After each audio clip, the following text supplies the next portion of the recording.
Usakwazi ukukhuluma nogogo, khuluma kokuthethene izinto, amavasha abahlosile. Bathu sokhuluza ukhokho bewe. Sakhuleka kunina abakhulu, hayi khona bogogo nomkhulu. Igama umfoka mbanje ithi sasimbiza ngonduna kanjaba. Hayi khona yasuke yahlala, impungu sihlebelela ulwazi. Izinto zaqala zakhanya nenkinga zaphela emphela njaba. Isisa kithi siyakhala, sekukhona nenyanga zamanga. Izinto sakithi siyahamba engathi sekukhona abafundisi bamanga. Impungu ngayishikelela phansi. Wathi ngithi kunina benkashana kaMenzi yaphuza umlaza ngameva yaphula umlilo ngamahlamvu abanye bocima ngamanzi. Nina belembele qamanye amalembe ngokukhalipha usishaka kashaka ngemanzi ngesaba ukuthi ushaka. Ushaka kuyinkosi yasemashobeni. Ake ngikhuleke umhlaba wonke nasendaweni zonke la kuhamba kufinyelele khona lo mfanekiso oqoshiwe. Uma kuukuthi umusha kule channel ibizo lami ngumlekeleli umfoka mbanjwa. Umshana wakwaNgcobo fuze omashiya amahlangatha azoshumayela umzukulu kaMduli. Angihambi ke ngedwa namhlanje Bhubesi. Siyabingelela uBhubesi lo elibhonga kuduma izindaba ngiyazizi. Amen. Asibakhumbuze Bhubesi abantu ngoba kunombukelo omusha ongamazi uBhubesi oqala ukumbona njengamanje. Yeah. uBhubesi umfundisi inyanga isangoma esathwasa esathwala noma senza uyini uBhubesi uyahlola akahloli yeah ubalekelela kanjani abantu? Alright, uBhubesi lo umntwana osekeleke komalume. Leli gama lethi uBhubesi igama leli engaliphiwa amathongo. Mhlangamkela umsebenzi wawo. Ngumuntu ke owenza umsebenzi wabantu abadala. Ngiyahlola noma ngithi siyahlola ngoba phela kusuke ngahloli mina kusuke kuhlola abanikazi. Siyahlola ngamanzi, siyahlola ngamathambo. Ngahamba ke mina ngayothwasa. Ngathwasela ke ugedla, ngathwasela umndawo. Ngathwasela nezithunywa. Angikaze ke ngiyothwala futhi angicabangi ukuthi ngiyoke ngiphumelele ekuthwaleni ngoba ke ngiyayazi indlela enezithwalo ukuthi yimbi kangakanani kuwena umuntu osukuthwele nasemndenini nje imbala. Nakubantu osuke bezofika kuwena bethi bazothola usizo. Sisebenza ke noma ke sitholakala kwaNdengezi siphinde sitholele nasegoli futhi ekwenzeni ke lo msebenzi wabantu abadala. Bhubesi kunento mfowethu la engifisa ukuthi siyikhulume. Lapho besi usazohamba isikhathi ube umholi webandla. Ngezwe lona. Yeah. Ngoba phela ibandla akekho umuntu ophathisiwe lona ongeke akwazi ukulihola ibandla. Yeah. Yebo lona. Baningi abantu ekunamabandla semakubo abekiwe phezulu kwabo. Yeah. Yebo lona. Yeah. Mhlambe nami nje likhona lakithi. Kodwa ngoba abantu banenkinga. Uma ngase ngikuveze lokho ngithi likhona, ayi ungabeza ngoba banenkinga. Ngoba abantu banenkinga. Yeah. Abembulelwe izinto. Ngoba kwabandla balazi ukuthi yini ibandla. Yebo lona. Yeah. Yeah. Kunomuntu mfowethu wena Bhubesi owazi ukuthi uma mhlambe ke enkolweni yonke into iphelele lapha. Ayisekho yakini into ewumsebenzi wakini. Wezwa lonto ngishoyo? Yabona wena njengoba nje mhlambe ngenze ukuthi ikhona inkolo obukhonza kuyona. Yeah. Kodwa njengoba kukhona inkolo okhonza kuyona Bhubesi ngifuna sikhulume ngaleyo nto namhlanje. Yeah. Ukuthi umuntu Bhubesi okhonzayo enkolweni akhonza kuyona. Njengoba nami ngikhonza nje kwaShela. Nawe njengoba ukhonza emaromeni. Ukhonza eZCC. Cha sengenze isibonelo. Uyabona? Okay. Kuyinkinga yini kufanele bakubheke kabili uma kuukuthi wena okhokho bakho. Yeah. Bafunela ibandla ngoba nabo babekade benalo ibandla. Yabona? Ababelekelela ngalo abantu entweni ezithile. Ukuyifinqa nje kungabe Bhubesi umuntu okebandleni elithile uvumelekile yini ukuthi aqale lakhe ibandla?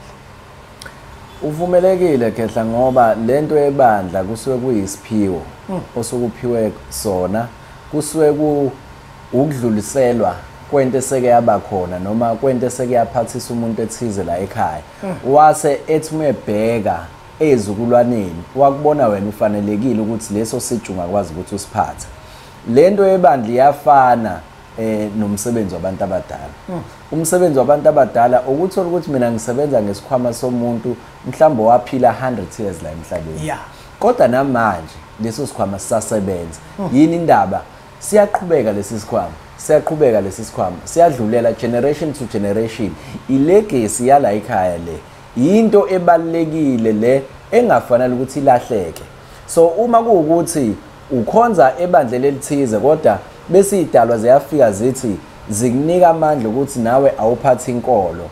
Alikho iphutha lapho ngoba egcineni into yasekhaya la ekufanele ukuthi iqhubeke. Kunabantu abaphilayo emhlabeni. Kunamathongo aphila kubantu azosizakala kulelo bandla lelo. Ngicela ukuthi ngenze isibonelo ngoza kwethu ongeke axabane nami. Uyabona umlaba? Unebandla umlaba. Ake sithi wena ukhonza ebandleni likaMlaba. Mawukhonza ebandleni likaMlaba. Usuvula ibandla wena. Kufanele laba abakhonza khona ebandleni likaMlaba bakuzondela ukuthi wena usuvula ibandla kusho ukuthi ukhompyutha nomlaba. Bangenaphi bona? Bahlangana. Bangena ekutheni nabo bamalunga le bandla njengoba nawe kade uyilunga la le bandla.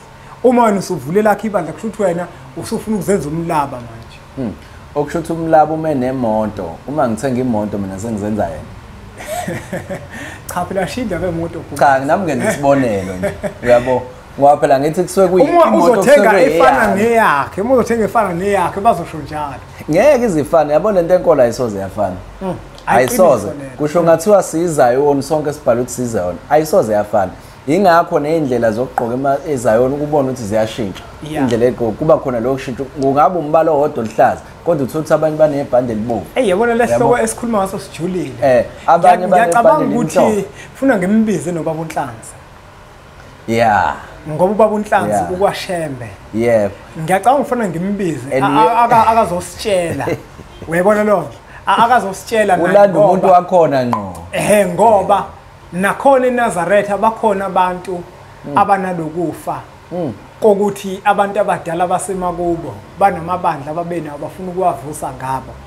Ngiyacabanga ukuthi baningi abantu abayolapheka naseNazaretha. uNhlanzi sezimbili izihloko engidinga ukuthi afike la kwimpunga yesintu TV ahlabele phambili kubese. Ilapho nje into ibandla lisiphiwo lisuke linomnikazi futhi lelo bandla. Ibandla lisigodlo. Lisigodlo ngoba indawo yokuthi abantu abasizakala bazophila. Mina ngiqale ngakholwa mina. Yayizwa lonto le bengikholwa ke mina ebandleni labantu abasindisiwe.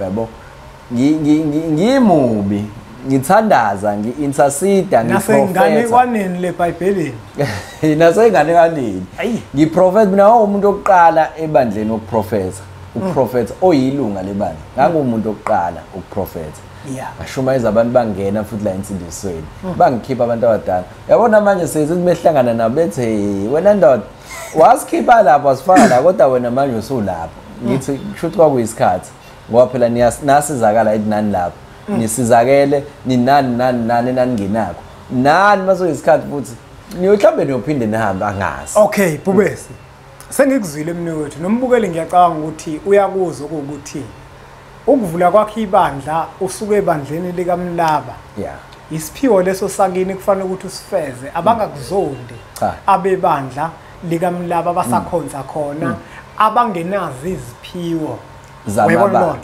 Ngoba phela kunomehluko phakathi komuntu ekufanele ukuthi la ebandleni agcotshwe abe umfundisi nomuntu ekufanele ukuthi abe iarchbishop. Ngeke kuzokube namabishop la uyabona nona kufanele ukuthi wena uhambe uye kosungula into yakini ukwazi ukuthi uyenze hayi ukuthi kusizogcotshwa manje thiba umfundisi la kule bandla leli kodwa ukhona futhi umuntu ekufanele abe umfundisi nje kulona lelo bandla njengoba nawe uzoba nawo abafundisi uyabona lo kodwa nayi indaba Bhubesi kungabe ke Mbhubesi emabandleni kufika abantu abanenkinga ezahlukene njengoba ushilo Bhubesi ukuthi ibandla lisigodlo indawo yokusiza abantu njengoba kufika abantu abehlukene wena kwelakhe ibandla uma kufika umuntu owenze into ongahambisani nayo kodwa leyo nto leyo iyamphilisa yena angikwenzela isibonelo ake sithi mina nginebandla mina mangingaba nebandla ngeke lifunde iBhayibheli mina kwelami ibandla uyabo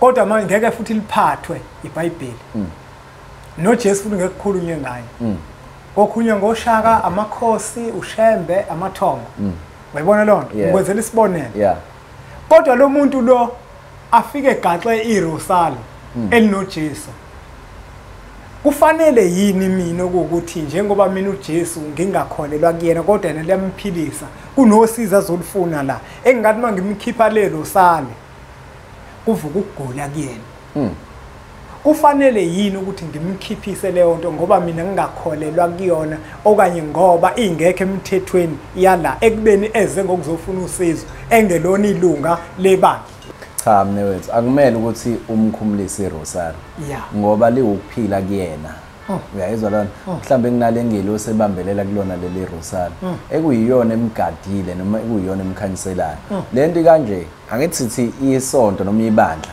liyisigodlo isigodlo siyafana nesibhedlela ngeke kufike umuntu esibhedlela ephethwe ikhanda kodwa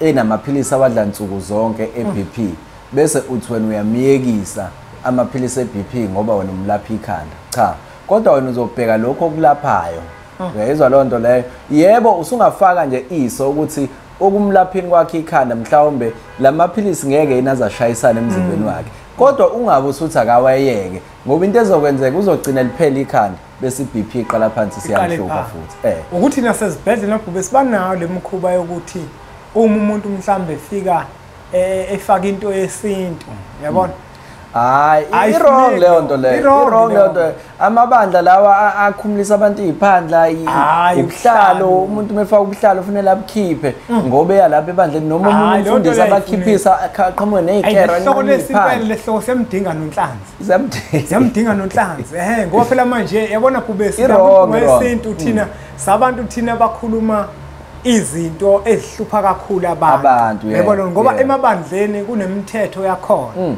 kubalekile ukuthi abantu baqonde okuthi njengoba imithetho isishayiwe thina sibhekene nesimo esiyabona nje khona omunye udade lento ngathi ngeke ngayixoxa lo dade lona uthi ube nento la esifubeni uma enento lesifubeni ibhlungu lento hayi bamzama odokotela behluleka wahamba waye emasontweni bamthandazela wacela onikela amanzi abosisiwe lutho kwangenzeka lutho uthi kwabe sekufika isalukwazi sathi akathole enye into sengikhohle uthini lento la ngathi brown oyifake nobuhlalo obubovu nobumhlophe yaphela nya yakwaphila cabanga ke lo muntu uma ezofika esontweni bese kuthiwa akayikhiphe leyo nto okusho ukuthi lokugula kuzobuya isalukwazi kodwa sesimlaphile cha nonhlanzi naye ngiyamdinga impela ngoba la sakhuluma maqondana nalabo kakhulu abasindisiwe nabazovula amabandla nabaseziyoni njalo njalo uyabona lo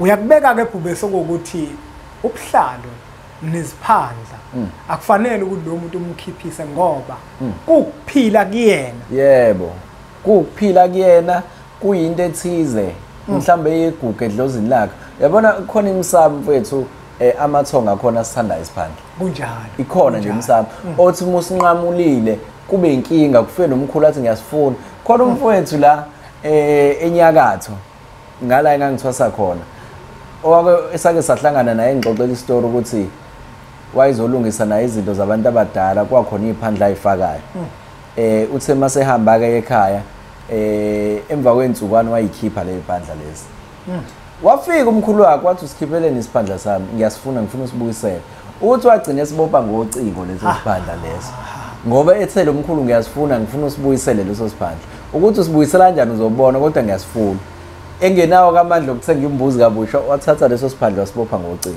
asikwazi ke bafowethu singabaholi ngoba nami ngikuyona leyo ndlela leyo ibandla ngisazolivula futhi ngiyabona ukuthi sekuseduze kakhulu hayi maningi vele amabandla kufanele ukuthi abe khona ngoba kufanele ukuthi abantu bazi Yeah. ngomkhulu omkhulu nangomthetho. Yeah. Hayi ukuthi ibandla kufuna libe lodwa. Hayi, cha. Ayikho lo. Nanokuthi ibandla lilinka nesiphiwo sakho. Ingakho sithi ibandla liyisona isiphiwo. Yeah. Uyabo? Ungaba inyanga kodwa uthola ukuthi ukhona lo muntu kuwena ofuna ukuthi uhole imali. Unjalo nje iqiniso. Yezwa lona unabantu bakhe, unomsebenzi wakhe oqondene naleli bandla. Khona isibonaliso njengangaxoxela sona ngeke ngisixoxe la. Esathi esithinta umuntu oqondene naleli bandla kufanele ngilivule. Wathi mengenze ukuthi nokuthi okwazi ukuthi usuphazamisile umsebenzi wakhe. Uyabo lo muntu unomsebenzi wakhe. Kukhona nomkhulu onomsebenzi wakhe la. Iphiwo lezo sokunikwe zona awukwazi ukuthi wena bese lezi iphiwo uyakhetha uthi hayi okunye ngikushiya ngaphandle okunye ngiyakuthatha. Awukwazi futhi ukuthi usukwamkelile usuzamkelile lezi iphiwo bese ufuna ukuthi wena ushayeleke abantu imithetho ke nemithetho yasemakhaya ubayekisa ukuhlaba ubayisa ukuphahla uthi ukuphahla ushiselana isibani ngoba usukhuluma namadimoni sekuwrong ke lapha. Ibandla akube indawo yokusiza imphefumulo nalabo abantu bazokwazi ukukhonzela khona amathonga asemakhaya phela. Hayi bube simnotho asiyiphethe lembenge. Ngiyathemba ukuthi ababukeli bempunga yesintu bazwile ngoba kunomuntu othola ukuthi ukweziyoni ungaphansi kwebandla elithile. La kule bandla mhlawumbe uyaprofeta. La kule bandla uthandazela abantu. La kule bandla ubusisa amanzi. Kodwa manje nakuyena kuyavela ukuthi wena kufuze ngabe nawe uvula lethi ibandla. Useyesaba manje ngesizathu sokuthi usaba ukuthi uzoba yisitha. Usaba manje lo bishop wale ekhaya ukuthi uzothi uyamvukela. Njengoba sehamba ufuna ukuthatha abantu bakhe. Inkulumo zonke lezo okuthi uma wena uzawuvula ibandla ubishop lo uthini manje ngayo. Wayibona inkinga ebhekene nabantu bakhe. Wakhuluma enye into. Ngathi unabona abantu noma athi usuvuleleka ibandla. Angiphela manje ebhubesi into eyenzakalayo. Lo muntu ubusisa amanzi la. Basebenzisa abantu abasebenzele. Baphile. Ngoba naye vele unesiphiwo. Sokuthi uyobaphilisa kanjalo.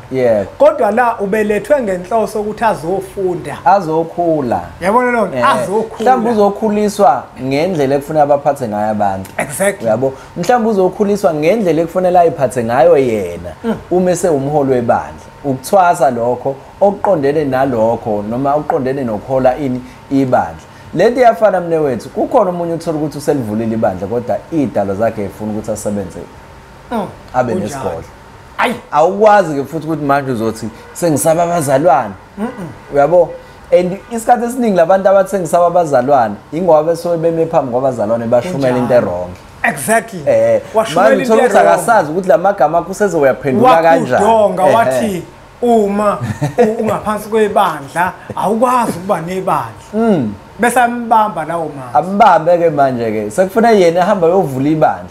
Akasakwazi manje ukuthi uyokushintsha kanjani lokho akusho kubantu. Bube sasiyiphethe lembenge kodwa uyazi ukubeka ngokwami kuthi ngithatha ucingo manje ngifonela ubaba uNhlanzi. Ngoba eNazaretha nakhona bakhona abantu abanalenkinga esikhulumayo. Yingakho ngibona kubalekile ukuthi ubaba uNhlanzi naye ngimbize mbukelo wempunga yesintu. Sizobuya nengxenye yesibili yalesihloko kodwa la sizobe sesikhuluma khona ke nobaba uNhlanzi wakwaShembe sesikhuluma ke manje ngomuntu oyinazaretha ukuthi umuntu oyinazaretha uma enesiphiwo sokuthi kufuneka abe nebandla kufanele enze njani. Akekho ke mina omunye umuntu engimthembayo ngaphandle kwakho ubaba uNhlanzi noma ngabe yimuphi komunye wakaShembe ekukhulumeni indaba kaShembe ngoba ibone ngeke ngibezo beyikhuluma kahle. Ibone ngeke ngibezo beyikhuluma kahle bayayazi into yakubo. Hayi umuntu angifuni umuntu ozongiphuphutela. Lento yamaNazaretha ngoba isikhathi esiningi labantu laba ekuyibona bakhona la kwaShembe. Uma ubalalela bese ulalela namanye amaNazaretha amakhosana. Inkulumo ejwayele ukuphikisana. Ijubane. Kodwa ke asiphikisana. Ijubane nabhubesi. Abantu abaningi baneshoti kakhulu. Bayaphaphalaza. Badlula amakubo. Abantu abaningi bagijima kakhulu kodwa ke asimlindele ubaba uNhlanzi. Sizokhuluma naye ngalesihloko besisikhuluma ukuthi uma umuntu uke enkolweni bese kuvela ukuthi nawe yiba nebandla kufanele wenze njani. Usechazile ubhubesi ngokwamaKristu. Yebo. Sifuna ke manje umuntu ozosichazela ngokobuNazaretha. Akuzubiza komunye umuntu uNhlanzi engizombiza. Lo Hayi wakwaShembe. omunye umuntu angifuni ngitshela abanye abantu. Ngifuna uNhlanzi ngoba uyena wakwaShembe into yakubo le. Hayi bakuthola kuphi abantu? Hayi sotholakala kwaNdingezi eThekwini siphinde sithwala legoli eKrugersdorp. Yebo. Mbuye lo mpunga yesintu le nombolo lokuzibona ezakho ubhubesi. Uyakwazi ukuthi umshayele kuzona okubalulile ukuthi uyawachitha amathambo uyafika futhi namanzi akubhekele ukuthi impilo yakhe ibanjwe yini. Uma kukhona la ekufanele ukuthi akulekelele khona enalo usizo uyakwazi futhi ukuthi akulekelele. Ushayela zona-ke inombolo lezi asuthatha umfanekiso oqoshiwe sudlulisele kwabanye abantu ngoba nakubona uzoba usizo olukhulu bese sithi nje impunga nga